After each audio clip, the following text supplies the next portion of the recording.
সদ্যজাত শিশুদের সম্পর্কে অবিশ্বাস্য কিছু কথা যা খুব কম লোকেই জানে এবং যেটা শুনলে তোমরা অবশ্যই অবাক হবে।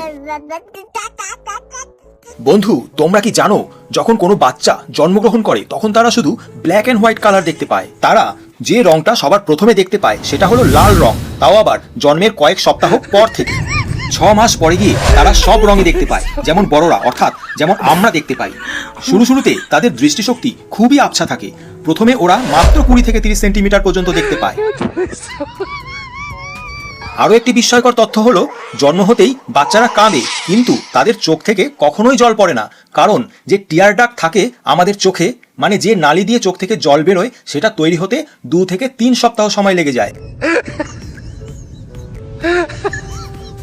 প্রায় 2 মাস পর্যন্ত বাচ্চা সজ্ঞানে হাসতেও পারে না। সেই সময় কেবলমাত্র তারা ঘুমের মধ্যে হাসে, কোনো কিছু একটা রিফ্লেকশনের জন্য। সব থেকে আশ্চর্যজনক কথা এটাই যে সদ্যজাত শিশু অনেক কিছুই করতে পারে না আন্ডার ডেভেলপ হওয়ার কারণে, কিন্তু সাঁতার কাটতে পারে। অবাক হচ্ছে বন্ধুরা? না বন্ধুরা, আমি একদমই মজা করছি না। ওদের মধ্যে একটা ন্যাচারাল রিফ্লেকশন কাজ করে, যাতে ওদেরকে জলে ছেড়ে দিলেই সাঁতার কাটতে থাকে। জলের মধ্যে ওরা ন্যাচারালি তাদের দম বন্ধ করে রাখে, কিন্তু এই রিফ্লেকশন কেবলমাত্র 6 মাস পর্যন্তই থাকে। তারপর 2 থেকে 3 বছর পর সাঁতার শিখতে হয়। তবে বন্ধুরা, এটা কখনই করো না পরীক্ষা করার জন্য বাচ্চাকে জলের মধ্যে ছেড়ে দিও না, এটা রিস্কি হতে পারে। এরকমই আরও অজানা আশ্চর্য তথ্য জানতে বন্ধুরা আমার চ্যানেলটা সাবস্ক্রাইব করে নাও এবং ভিডিওটাকে একটা লাইক করে দাও।